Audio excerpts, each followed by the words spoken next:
महाराज्याभिषेक आता झालेला आहे। त्यानंतर आता आपण पाहतोय महाशपथविधी।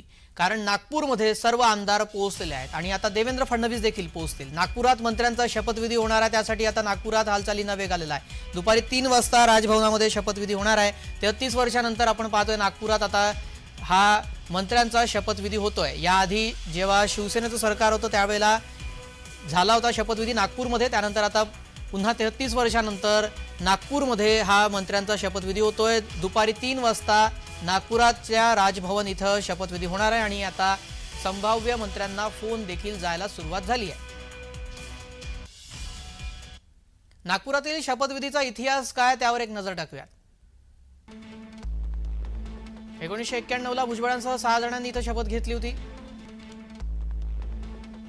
1991 ला डॉक्टर राजेंद्र गोडसे, वसुधाताई देशमुख, भारत बाहेकर आणि यांनी शपथ घेतली होती। तर शंकर नम, जयदत्त क्षीरसागर, शालिनी बोरसे यांनी शपथ घेतली होती आणि अधिवेशन काळात शिवसेनेतून बाहेर पडून काँग्रेसमध्ये प्रवेश केला होता।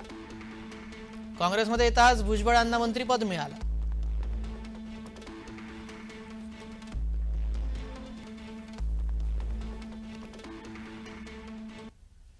त्यानंतर आता मंत्रिपदामध्ये कुणाची वर्णी लागणार ही एकच चर्चा आहे आणि उत्सुकता शिगेला जाऊन पोहोचलेली आहे। कारण आता काही वेळातच मंत्रिपदाची शपथ आमदार घेतील। शिवसेनेचे संभाव्य मंत्री कोण त्यावर एक नजर टाकूया। भरत गोगावले, संजय शिरसाट, प्रताप सरनाईक, अर्जुन खोतकर, भावना गवळी, मंगेश कुडाळकर, प्रकाश आबिटकर, उदय सामंत यांची मंत्रिपदी वर्णी लागू शकते। शंभूराज देसाई, दादा भुसे, गुलाबराव पाटील, तानाजी सावंत